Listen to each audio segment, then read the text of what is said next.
Right, let me start. Is it story time? Story time. Well, welcome to the brand world again. Have you been? You probably haven't been. I haven't, no. I've walked through here, and I think up there, and I went, ooh, shiny stuff. Let's give you the full tour. Yeah. Because it's quite exciting. Right, a little bit of history, not too much, might be just a little bit. Really interesting.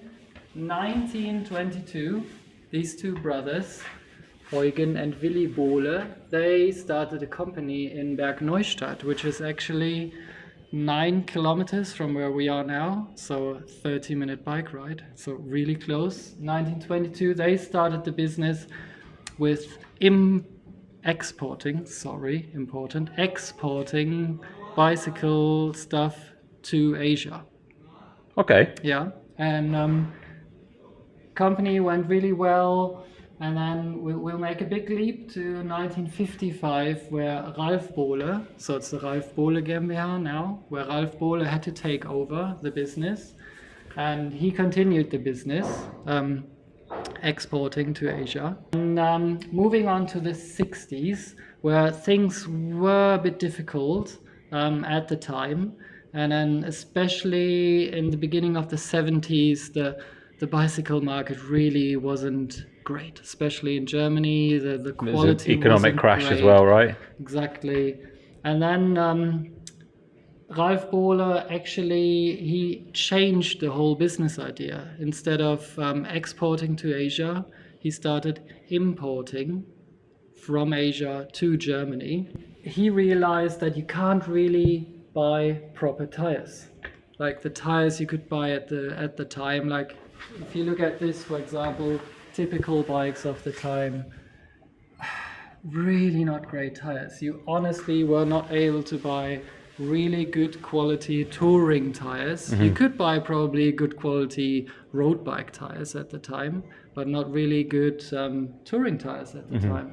So they already had quite a good connection to Asia from Previous. back then. Yeah. And then he set himself the goal to actually get proper, good, high quality tires to the German market. And that was the time when he met a South Korean family business, or South Korean family. They had a business that was the Young family, and they had the company Hung A, we say in Germany. And they were already producing very high quality tires in Asia. And they got along really well. It was actually a friendship developed between those two families, between the Bohle family and the Young family. Still up to this day, the families are very connected. And then that's when Schwalbe took off in 1973. Fun fact, back in the day, the tires were called Swallow, which is Schwalbe, exactly. And, Is that what? Yeah. Obviously, I'm English and my German's not incredible. Schwalbe is swallow. Yes. As in the bird. As in the bird. I get it. Hence the bird in the logo. All of a sudden, you had proper, good bicycle tires. And in 1983, our benchmark tire at the time came out. The first Marathon was the first tire you could actually cycle quite a long distance with. It was pretty puncture proof. We'll see later really nice marathon story of two cyclists who cycled around the world in the 80s. We'll get to that later. Cool, and as you can see, there are a couple of milestones here. One which I'd like to point out, you talked to Zeb earlier about the recycling, and in 2015 we started tube recycling, and we were the first manufacturer to introduce a take-back system for inner tubes. No one did that before. So with all our dealers, we offered the dealers or the customers to bring back the inner tubes, and we recycled them completely. We still do, of course, to this day. This is a really incredible statistic. Yes. 8 million inner tubes recycled by 2022. Yeah. So that's obviously now even higher, right? Yeah. I mean, obviously it's 2 years ago. Yeah. That's amazing. Yeah, and it really works, without any quality loss. That's the other thing as well. So it doesn't really matter if you take the new raw material or you take the recycled butyl from a recycled inner tube.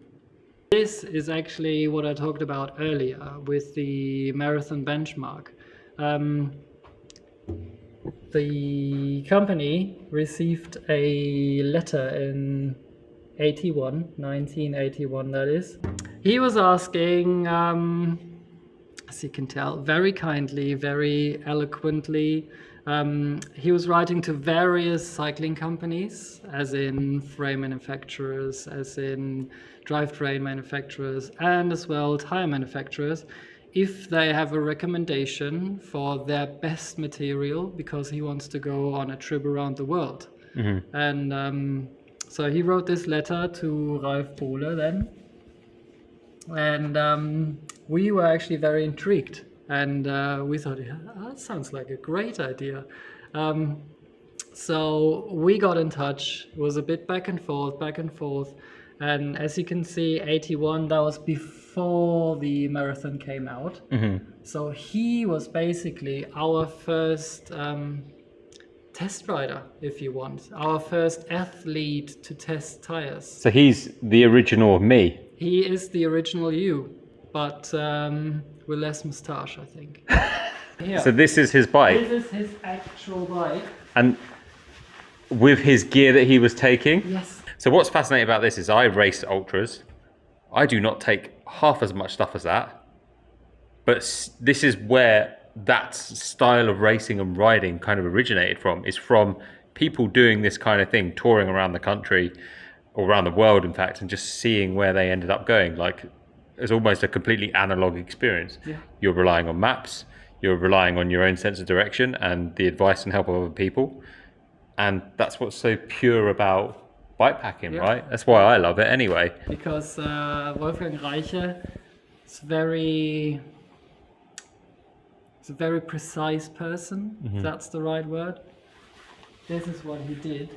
Wow. This is all about the tire. So every time he had a puncture, he had this or that, and we sent him new tires, and he sent the old back. He cut the tires in bits, sent one bit to us with description, how many miles did I do on it, did I have problems with it, what was good about it, what was bad about it. He kept one bit for himself to document everything, and this is how he documented it all the and trips. You can see the locations everywhere on here. Bangkok, Singapore. Exactly. Flight there. His last two tires, or with the last two tires we sent him, he did 15,000 kilometers from Kathmandu back to Germany. 15,000 K. And also on the ship he realized, might be a good idea to have a smaller gear. So he drilled holes in here and had a third chainring. Yeah. Which was new at the time.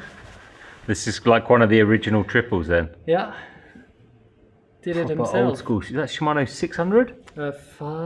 600, yes. Really, really cool. Pretty cool, eh? Yeah. Really cool guy. Really nice guy. And Gudrun as well. So both of them went. It's an amazing story. Especially to how probably Schwalbe's most famous tyre started. And for us it was just a great opportunity. The way Wolfgang almost scientifically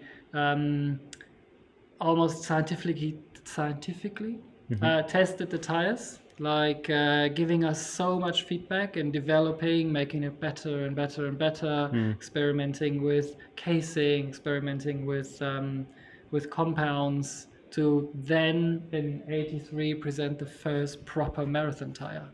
Here you can see all the 6 generations of the marathon, starting with the first one, obviously. Right at the end, the 6th generation Green Marathon. This is a recycled one. Exactly, I was going to say, have you heard about it? You have heard about it. I have. Yeah. I didn't realise there's been 6 generations of this tyre, but also it makes sense that there has been so many generations, bearing in mind that, you know, we're talking 40 odd years ago from the start to present day, and like there's going to be involvement, there's going to be evolution in tyre sizes and how the materials, you know, have improved and the knowledge has improved as well. And then simply by going down the route of producing a recycled one, that's incredible. Yeah, Really, I mean, really cool. these days we do have different variations, obviously, of the marathon, like a marathon winter with spikes, very popular in Scandinavia for commuters, marathon mountain bike or plus MTB, the Mondial, that would probably be Wolfgang's choice today. 1993. Some of your viewers might not remember that. I was alive, just. I was alive. So yeah, that was when mountain biking, at least in Germany, became really popular. Mountain biking was cool in the 90s. Yeah. That was one of the first proper, nicest mountain bike tires by Schwalbe. And then 2001 might not look like much, but city bikes or touring bikes still had quite narrow tires on it. And we were the first to introduce so-called balloon tires. So we approached bike manufacturers if it might be a good idea to have bigger tires for city bikes, for touring bikes, because of damping reasons and puncture protection a little bit as well. So yeah, the Big Apple, that was a proper milestone to have a balloon tire in a city or touring bike, and then the cycling industry changed their frames for that. So much more tire clearance. Nowadays it's normal when you see a modern city bike with, I don't know, 50 mil tires. But back in the day, this is over 20 years ago. This is not long. Well, it is long, but also not long at the same time, right? This interests me as I have a very good friend who races wheelchairs, and he rides Schwalbe tires. Yeah, because for several reasons. So you can feel here 2 grip sidewalls, we call them. They are much so you don't have like you can see here, there is an engraving, right? Here you wouldn't find an engraving on the sidewall. So if you touch the wheel with your hand, it wouldn't be uncomfortable or you wouldn't scuff your hands in any way. Exactly. Yeah. I like this one. Yeah. Gravel. I actually genuinely love this tire because it feels fast. Yeah, and it's 2016. It was one of the, I think you could say we were one of the first movers in the gravel segment. I would agree. Yeah. I can't believe it's 2016 though. I thought it was more recent than that. Really? Yeah, I did. Okay. Yeah. Oh, yeah. 2016. Yeah. And then now we've got the whole G1 family, obviously. 2019, the Pro 1 TT, most of you know, time trial. And 2018, Patrick Lange won the Ironman tubeless. One of the first tubeless wins in triathlon, or the first tubeless win. We're all looking at Jill. I think she nodded. Sorry, what? 2021. The pickup. Cargo bikes. The first cargo bike tire from Schwalbe. Again, I think we were quite early when it came to the trend of cargo bikes, as we were when it came to the trend of gravel, when it came to the trend of tubeless on the road. And again, we were quite early when it came to cargo bikes. So, fun fact, this casing, the inner workings of the tires, if you want, they come from a downhill tire, from our downhill tire, which won several World Cups and everything. So we used the downhill casing for this cargo bike tire because, of course, if you have a cargo bike, you've got lots of loads in, and this is a very, very stable, sturdy tire. And then obviously have the cargo specific sizes. Sorry, Jens is calling again. Someone on the phone. Jens keeps calling. Hello, Jens. So one of our strengths as a manufacturer, if our product managers have a fancy idea, oh yeah, let's make this tire. Because all of our product managers are cyclists themselves. So if they're on the bike, out riding, say, it would be good to have this tread pattern, but a bit wider. They do a design, they get in contact with Hungar, and it often takes only a couple of months to have a prototype. Maybe if it's really smooth, to have the first prototype. So yeah, natural rubber, you do need that for the manufacturing of tires. It does sound like marketing. In all honesty, it's not. It was always very close to the heart of Frank Bohle and the rest of the management to be as environmentally friendly as possible. 2010, we were supporting the Borneo orangutan survival. And the next step is that since 2020, we are a member of the Fair Rubber Initiative. And fair rubber means that the tappers, the families who tap the trees, get paid a really, really fair price and get an extra, which they can then spend themselves. It's not controlled by a big corporate company or a thing. Straight to the family. Yeah. Yep. And or straight to the village. And we've been there. I've actually been there, what was it, 2 years ago, I think. And in this village, for example, they built a school with it. Amazing. And also the thing is that these rubber trees aren't big plantations, so it's not a monoculture, but it's a diverse culture, which is really, really important. And this is all the tires you can see the fair rubber label on. They obviously use this fair rubber where the workers, the tappers, are paid really, really fair. And also it's not a monoculture. So it's actually a good thing. And nice. It's not a marketing thing, in all honesty.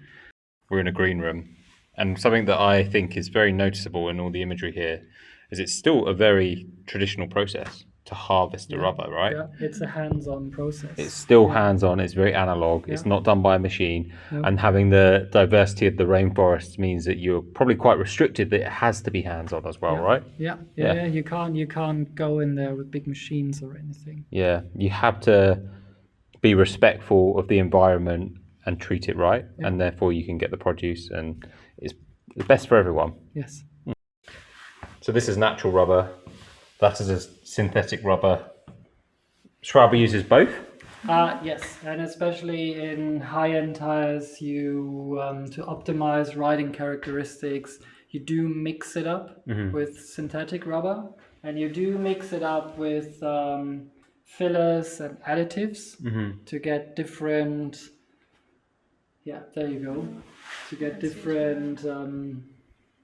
There's different compounds. Different compounds, different characteristics of the compound. I see. So you can tweak the compound to be lighter rolling, or to be more grippy, or to have more wet grip, or different characteristics. And it is actually quite a. It's proper science. Quite a science, to do the compounding. Rubber, fillers, additives, oil, mixer. And then you end up with a so-called a rubber skin. Is that like one piece that's come from the machine? Yeah. Wow, okay. So it goes into the mixer. So this is how you then get the tread or the shape or the thickness, and then these effectively become that which would be a marathon tire. You can tell it's a marathon tire because of the puncture guard. Which is the blue. Yeah. So that is a raw tire before vulcanization behind you. You want to turn around. Oh, but that looks like a science room. It is. It's got a magic Mary. Yeah. Couldn't really ride this, right? I mean, this is slick, huh? Yeah, because it's before vulcanization, and it wouldn't be durable as well because the vulcanization process hasn't taken place. So you can feel the rubber is really different from what you... Soft. Yeah, it's much softer. Vulcanization is the process of transforming someone into a Vulcan from Star Trek. Yes, exactly. Or what you'll see later. Or taking the Vulcan away from the person. Maybe that. So yeah, in vulcanization, it becomes, it gets the form, the shape, the tread, and also obviously the different properties of the material. Get some pointy ears in here. So here you see one of the molds, magic mold. I get it. You put one of those airbags, they're called, in there. Which is like what you use for building carbon frames. Yeah, yeah, similar. So yeah, put that in here. When this thing closes, it's all being baked. And they put it at a high pressure as well, I presume? You get a tire. 6 minutes to make a tire. Well, not the whole process, but this part of the process is 6 minutes. Yeah, there's a little bit more involved beforehand. That's why there is 4 million tires in that warehouse. Yeah. Only takes 6 minutes. If only. If only. Wow. So yeah, that's the end of the very short tour. And in this big room, you do get a overview of the range we do. This is obviously just a tiny amount of all the tires, of all the different tires we do, but you do get the idea of all the different segments and ranges we do.